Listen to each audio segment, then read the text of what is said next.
教大家點樣做一個體貼嘅女仔或者一個暖男。通常咧好多時咧，即係朋友失戀或者唔開心咧，會同你傾訴啦。咁講到咁上下咧，可能佢會想喊嘅。大部分人嘅做法咧就係見到對方想喊，第一時間就會攞定張紙巾俾對方。但係呢個做法咧係錯嘅，因為通常咧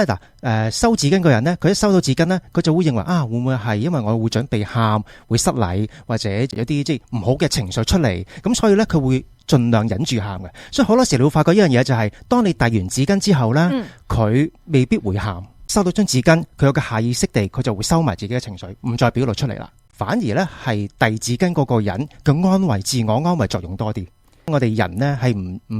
唔想見到對方喊，因為所以點解咧？好多時我哋見到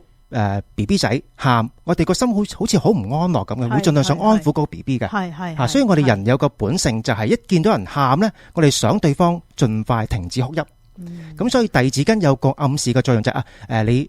你唔好喊啦咁樣，其實係安慰遞紙巾個人多啲嘅。咁究竟乜嘢時候遞紙巾或者要點樣做先至啱呢？嗱，其實咧，當一個人即係分享緊佢準備想喊嘅時候，或者即係有啲唔好嘅情緒準備出嚟嘅時候咧，其實可以讓佢繼續講落去，等佢喊先，直到喊為止，先至去遞嗰張紙巾。都唔係嗱，佢準備喊嘅時候，